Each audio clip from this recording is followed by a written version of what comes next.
Om Shanti. Good morning. प्यारे मीठे बाबा के आज हम 24 जनवरी 2023 के अनमोल महावाक्य सुनते हैं। मीठे बच्चे, यही संगम युग है जब आत्मा और परमात्मा का संगम होता है। सतगुरु एक ही बार आकर बच्चों को सत्य ज्ञान दे सत्य बोलना सिखाते हैं। आज का पहला प्रश्न है कि इन बच्चों की अवस्था बहुत फर्स्ट क्लास रहती है। उत्तर है, जिनकी बुद्धि में रहता है यह सब कुछ बाबा का है। हर कदम श्रीमत लेने वाले, पूरा त्याग करने वाले बच्चों की अवस्था बहुत फर्स्ट क्लास रहती है। यात्रा लंबी है, इसलिए ऊंचे बाप की ऊंची मत लेते रहना है। आज का दूसरा प्रश्न है, मुरली सुनते समय अपार सुख किन बच्चों को भासता है? उत्तर है, जो समझते हैं हम शिव बाबा की मुरली सुन रहे हैं। ये मुरली शिव बाबा ने ब्रह्मा तन से सुनाई है। मोस्ट बिलीवेड बाबा हमें सदा सुखी मनुष्य से देवता बनाने के लिए यह सुना रहे हैं। मुरली सुनते समय यह स्मृति रहे तो अपार सुख भासेगा। गीत है, प्रीतम आन मिलो सजना। ओम शांति। यह दुखिया जिया तो दुखधाम में ही होता है। सुखी जीव आत्माएं सुखधाम में होती हैं। सभी भक्तों का प्रीतम एक है जिसको ही याद किया जाता है। उनको प्रीतम कहा जाता याद करते हैं जब दुख होता है। ये कौन बैठ समझाते हैं? सच्चा सच्चा प्रीतम। सच्चा बाप, सच्चा टीचर, सच्चा सतगुरु, सभी का प्रीतम वह एक ही है। परंतु प्रीतम आत्मा कब है ये कोई नहीं जानते। प्रीतम आता कब है यहाँ सृष्टि पर ये कोई नहीं जानते। प्रीतम खुद आकर अपने बच्चों को, अपने भक्तों को बताते हैं, मैं आता ही एक ही बार संगम युग पर। मेरा आना और जाना उसका जो बीच है उसको संगम कहा जाता है। और सभी आत्माएं तो बहुत बारी जन्म मरण में आती है। मैं एक ही बार आता हूँ। मैं सतगुरु भी एक ही हूँ। बाकी गुरु तो अनेक है। उन्हों को सतगुरु नहीं कहेंगे क्योंकि वह कोई सत्य नहीं बोलते। वह सत्य परमात्मा को जानते भी नहीं। जो सत्य को जान जाते हैं वो हमेशा सत्य बोलते हैं। जो सत्य को जान जाते हैं परमात्मा को वो हमेशा सत्य बोलते हैं। वह सतगुरु है ही सत्य बोलने वाला सच्चा सतगुरु, सच्चा बाप, सच्चा शिक्षक खुद आकर बताते हैं, मैं संगम युग पर आता हूँ। मेरी आयु इतनी ही है जितना समय में आता हूँ। पतितों को पावन बनाकर ही जाता हूँ। जब से मेरा जन्म हुआ तब से मैं सहज राजयोग सिखाना आरंभ करता हूँ। जन्म हुआ माना जब सृष्टि पर आते हैं परमात्मा, पर काया प्रवेश करते हैं, उनकी पधरामणी होती है ब्रह्मा जी के तन में, उस समय से वो राजयोग सिखाते हैं। जब सिखाकर पूरा करता हूँ तो पति दुनिया का विनाश हो जाता है और मैं चला जाता हूँ। बस मैं इतना ही समय आता हूँ। शास्त्रों में तो कोई टाइम है नहीं। शिव बाबा कब जन्म लेते हैं, कितना दिन भारत में रहते हैं, यह बाप स्वयं ही बैठ समझाते हैं। मैं आता ही हूँ संगम पर। संगम युग की आदि, संगम युग का अंत, गोया मेरे आने जाने की आदि और अंत। आने की आदि, जाने का अंत। बाकी मध्य में बैठ मैं राजयोग सिखाता हूँ। बाप खुद ही बैठ राजयोग सिखाते हैं, बताते हैं। मैं इनकी वानप्रस्थ अवस्था में आता हूँ, पराये देश में, पराये तन में। तो मेहमान हुआ ना। मैं इस रावण की दुनिया में मेहमान ठहरा। इस संगम युग की महिमा बड़ी भारी जबरदस्त है। बाबा आते हैं रावण राज्य का विनाश कर राम राज्य की स्थापना करने। शास्त्रों में दंत कथाएं बहुत ही लिख दी है। रावण को जलाते आते हैं। सारी सृष्टि इस समय जैसे कि लंका है। एक ही खाली श्रीलंका नहीं, लेकिन बाबा कहते हैं कि रावण की दुनिया तो ये सारी सृष्टि ही हो चुकी है। सिर्फ सिलोन को लंका नहीं कहा जाता, यह सारी सृष्टि रावण के रहने का स्थान है, वह शोक वाटिका है। सभी दुखी हैं। बाबा कहते हैं मैं इसको अशोक वाटिका अथवा हेवन बनाने आता हूँ। हेवन तो सभी धर्म तो हेवन में सभी धर्म नहीं होते हैं। वहाँ था एक ही धर्म जो अभी नहीं, अब फिर से देवता बनाने राजयोग सिखला रहा हूँ। सभी तो नहीं सीखेंगे। मैं भारत में ही आता हूँ, भारत में ही स्वर्ग है। क्रिश्चियन लोग भी हेवन को मानते हैं, कहते हैं लेफ्ट फॉर हेवनली अबोर्ड, स्वर्ग में गए। गॉडफादर के पास गया। बाकी हेवन को थोड़े ही समझते, हेवन अलग चीज़ है। तो बाप समझाते मैं कब और कैसे आता हूँ। आकर त्रिकालदर्शी बनाता हूँ। त्रिकालदर्शी और कोई भी होता नहीं। सृष्टि के आदि मध्य अंत को मैं ही जानता हूँ। अब कलयुग का विनाश होना है। बाकी हाँ, राजधानी पूरी स्थापन हो जाएगी। बच्चे कर्मातीत अवस्था को पाएंगे तो ज्ञान खत्म हो जाएगा, लड़ाई आरंभ हो जाएगी। मैं भी अपना पावन बनाने का पाठ पूरा करके जाऊंगा। देवी देवता धर्म स्थापन करना यह मेरा ही पाठ है। भारतवासी यह कुछ भी नहीं जानते। अब शिवरात्रि मनाते तो जरूर शिव बाबा ने कोई कार्य किया होगा ना। उन्होंने फिर कृष्ण का नाम डाल दिया। ये तो कॉमन भूल देखने में आती है। शिव पुराण आदि किसी भी शास्त्र में ये नहीं कि शिव बाबा आकर के राजयोग सिखाते हैं। वास्तव में हर एक धर्म का एक एक शास्त्र है। देवता धर्म का भी एक शास्त्र होना चाहिए, परंतु उसका रचयिता कौन है इसमें ही मूंझ गए हैं। बाबा समझाते हैं मुझे जरूर ब्रह्मा द्वारा ब्राह्मण धर्म रचना पड़े। ब्रह्मा मुख वंशावली ब्रह्मा कुमार कुमारियाँ ठहरे। बहुतों के नाम बदली हुए, उनसे बहुत भागंती भी हो गए, साथ में रिप्लेस भी होते हैं। बाकी देखा गया नाम से कोई फायदा नहीं है, वह तो भूल भी जाते हैं। वास्तव में तुमको योग लगाना है एक ही बाप से। नाम शरीर का मिलता, आत्मा का तो नाम है नहीं। आत्मा 84 जन्म लेती है। हर जन्म में नाम रूप देश काल बदल जाता है। ड्रामा में कोई को भी जो एक बारी पार्ट मिला हुआ है, उसी रूप में फिर कभी पार्ट बजा न सके। वही पार्ट फिर 5000 वर्ष के बाद बजाएगी। ऐसे नहीं, कृष्ण उसी नाम रूप से फिर कोई आ सकता है नहीं। ये तो जानते आत्मा एक शरीर छोड़ दूसरा लेती है, तो फीचर आदि एक न मिले दूसरे से। 5 तत्वों के अनुसार फीचर्स बदलते जाते हैं। कितने फीचर्स हैं, परंतु यह सब पहले से ड्रामा में नूंद है, नया कुछ भी नहीं बनता है। अब शिवरात्रि मनाई जाती है, जरूर शिव आया होगा। वही सारी दुनिया का प्रीतम है। लक्ष्मी नारायण व राधे कृष्ण ब्रह्मा विष्णु आदि कोई भी प्रीतम नहीं है। हसीन मुसाफिर हसीन प्रीतम तो एक ही परमात्मा शिव जी है। गॉडफादर ही प्रीतम है। बाबा तो जरूर वर्षा देते हैं, इसलिए बाप प्यारा लगता है। बाबा कहते मुझे याद करो क्योंकि मेरे से तुमको वर्षा पाना है। बच्चे जानते हैं इस पढ़ाई के अनुसार ही हम जाकर सूर्यवंशी चंद्रवंशी बनेंगे। सूर्यवंशी देवता और चंद्रवंशी क्षत्रिय।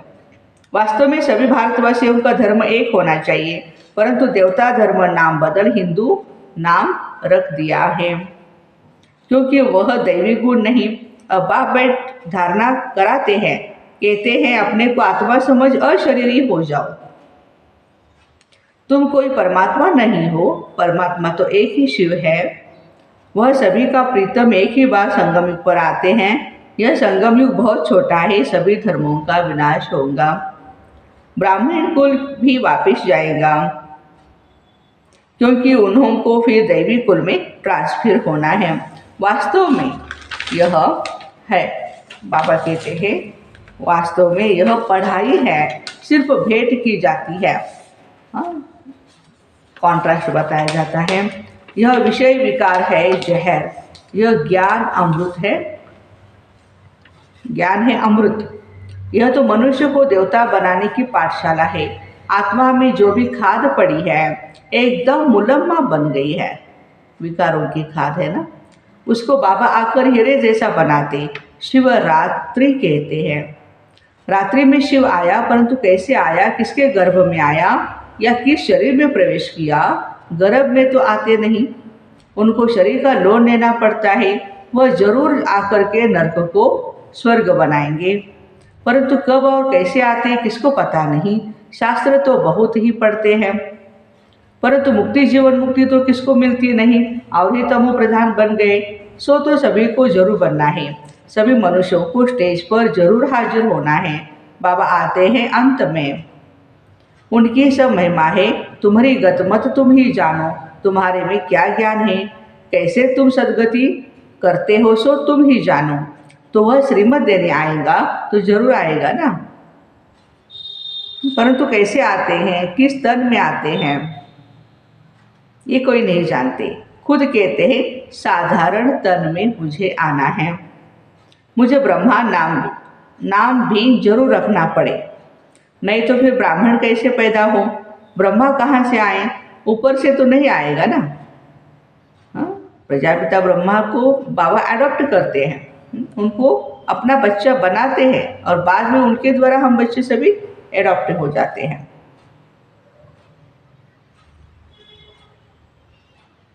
वह है सूक्ष्मवतनवासी अव्यक्त संपूर्ण ब्रह्मा। यहाँ तो जरूर व्यक्त में आकर रचना रचनी पड़े, हम अनुभव से बता सकते। इतना समय आते हैं और जाते हैं। बाबा कहते हैं मैं भी ड्रामा में बांधा हुआ हूँ और मेरा पार्ट भी सिर्फ एक बार ही आने का है। युगे युगे नहीं आते हैं बाबा, सिर्फ संगम युग पर ही आते हैं, तो उनका भी आने का पार्ट है। भल दुनिया में उपद्रव बहुत होते रहते हैं, उस समय कितना ईश्वर को पुकारते हैं, परंतु मुझे तो अपने समय पर ही आना है और आता भी वानप्रस्थ अवस्था में। यह ज्ञान तो बड़ा सहज है, परंतु अवस्था जमाने में मेहनत है, इसलिए कहेंगे मंजिल बड़ी ऊंची है। बाबा नॉलेजफुल है तो जरूर उसने बच्चों को नॉलेज दी, तब तो उनका गायन है तुम्हारी गतमत तुम ही जानो। बाबा कहते मेरे पास जो सुख शांति का खजाना है वो बच्चों को ही आकर देता हूँ। यह जो माताओं पर अत्याचार आदि होते हैं, यह भी ड्रामा में नूंद है। तब तो पाप का घड़ा भरेगा ना। कलप कलप ऐसे रिपीट होता है, यह बातें तुम अभी जानते फिर भूल जाएंगे। यह ज्ञान सतयुग में होता नहीं, अगर होता तो परंपरा से चलता।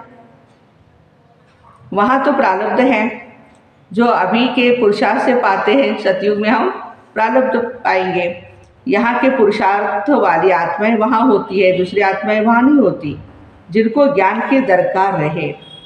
यह भी जानते कोई बिरला ही निकलेगा, बहुत अच्छा भी करेंगे। समझो विलायत वाला कोई बड़ा आदमी निकलता है, समझता है, परंतु कहाँ भट्टी में रहेंगे, क्या समझेंगे, कहेंगे बात तो ठीक है, परंतु पवित्र नहीं रह सकते। अरे इतने सब पवित्र रहते हैं, शादी कर इकट्ठे रहकर भी पवित्र रहते हैं, तो उन्हों को इनाम भी बहुत मिलता है। जितने भी बाबा के युगल बच्चे बैठे हैं उनके लिए बाबा शाबाश दे रहे हैं, उनको इनाम भी मिलेगा। यह भी रेस है, उस रेस में फर्स्ट नंबर जाने से 4-5 लाख मिलेंगे। जो दुनिया में रेसेस चलती है, फर्स्ट नंबर आएंगे तो 4-5 लाख मिलेंगे। यहाँ तो 21 जन्मों के लिए पूरी राजाई मिलती है। कम बात है क्या? यह मुरली तो सब बच्चों के पास जाएगी, टेप में भी सुनेंगे, कहेंगे शिव बाबा ब्रह्मातन से मुरली सुनाते, अथवा बच्चियाँ सुनाएंगी तो कहेंगे शिव बाबा की मुरली सुनाते। तो बुद्धि एकदम वहाँ जानी चाहिए, वह सुख अंदर में भासना चाहिए। मोस्ट बिलीवेड बाबा हमको सदा सुखी मनुष्य से देवता बनाते हैं, तो उनकी याद बहुत ही रहनी चाहिए। परंतु माया याद में ठहरने ही नहीं देती है, त्याग भी पूरा चाहिए। ये सब कुछ बाबा का ही है। ये अवस्था फर्स्ट क्लास रहनी चाहिए। बहुत बच्चे हैं जो श्रीमत लेते रहते हैं, श्रीमत में जरूर कल्याण ही होगा, मत भी ऊंची है, यात्रा भी लंबी है, फिर तुम इस मृत्यु लोक में नहीं आएंगे। ये जो लैंड ऑफ डेथ है, मृत्यु लोक है, यहाँ फिर हमें जन्म नहीं लेना है, हमें फिर अमर लोक में अर्थात सतयुग में ही जन्म लेना है। सतयुग है ही अमर लोक। वो दिन बाबा ने बहुत अच्छी रीति समझाया, वहाँ तो मरते नहीं हो, शरीर तो छोड़ेंगे, लेकिन जो अभी दर्द से दुख से हम जो शरीर छोड़ते हैं ना, ऐसे नहीं होगा वहाँ। इसलिए बाबा कहते हैं कि बच्चे खुशी से पुराना चोला बदल नया लेते हो, खुशी होती है इसमें भी, नया शरीर नया चोला लेने में। सर्प का मिसाल तुम्हारे लिए है, भ्रमरी का भी मिसाल तुम्हारे ऊपर है, कछुए का भी मिसाल तुम्हारे ऊपर है। सन्यासियों ने तो कॉपी की है, भ्रमरी का मिसाल अच्छा है। विष्टा के कीड़े को ज्ञान की भू भू कर परिस्तानी परिजादा बनाते हैं। अभी पुरुषार्थ अच्छी तरह करना है, ऊंच पद अथवा अच्छा नंबर लेना है तो मेहनत भी करनी है, बस धंधा आदि भी करो, वह टाइम छूट है, फिर भी टाइम बहुत मिलता है। 8 घंटा धंधा किया, बाकी तो 8 घंटा फ्री है ना। अपना योग का चार्ट देखना चाहिए, क्योंकि माया बहुत ही विघ्न डालती है। बाबा बच्चों को बार बार समझाते हैं, मीठे बच्चे भूले चुके भी ऐसे मोस्ट बिलवेड बाप व साजन को फारकती कभी कोई न देवे, इतना महामूर्ख कोई न बने। परंतु माया बना देती है। अब आगे चलकर तुम देखेंगे, जो कुर्बान जाते थे, बहुत अच्छी सर्विस करते थे, उन्हों का भी माया क्या क्या हाल कर देती है, क्योंकि श्रीमत छोड़ देते हैं। क्यों माया हाल करेगी? श्रीमत को भूल जाते हैं बच्चे। इसलिए बाबा कहते हैं, ऐसा बड़े थे बड़ा महामूर्ख नहीं बनना। जाते जाते बाबा ने सावधानी दी है। अच्छा, मीठे मीठे सिक्के रहते बच्चों प्रति माता पिता बाप दादा का याद प्यार और गुड मॉर्निंग। रूहानी बाप की रूहानी बच्चों को नमस्ते। हम रूहानी बच्चों की रूहानी माता पिता बाप दादा को याद प्यार गुड मॉर्निंग और नमस्ते। वाह बाबा वाह, शुक्रिया बाबा शुक्रिया। धारणा के लिए मुख्य सार है। पहली पॉइंट है, बाप द्वारा जो सुख शांति का खजाना मिला है वो सबको देना है। ज्ञान से अपनी अवस्था जमाने की मेहनत करनी है। सेकंड पॉइंट, दैवी गुण धारण करने के लिए देह भान को भूल अपने को आत्मा समझ अशरीरी बन एक प्रीतम को याद करना है। आज का वरदान है, विशेषता के बीज द्वारा संतुष्टता रूपी फल प्राप्त करने वाली विशेष आत्मा भव। इस विशेष युग में विशेषता के बीज का सबसे श्रेष्ठ फल है संतुष्टता। संतुष्ट रहना और सर्व को संतुष्ट करना, यही विशेष आत्मा की निशानी है।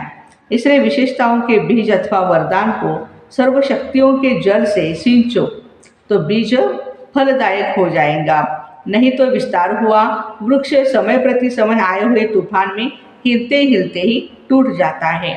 अर्थात आगे बढ़ने का उमंग उत्साह खुशी व रूहानी नशा नहीं रहता। तो विधि पूर्वक शक्तिशाली बीज को फलदायक बनाओ। स्लोगन है, अनुभूतियों का प्रसाद बांटकर, अनुभूतियों का प्रसाद बांटकर असमर्थ को समर्थ बना देना, यही सबसे बड़ा पुण्य है।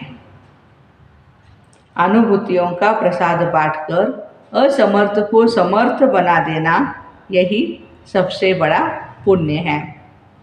तो ऐसे विशेषता के बीज द्वारा संतुष्टता रूपी फल प्राप्त करने वाली विशेष आत्माओं को, विशेष भाई बहनों को ओम शांति। Have a nice day.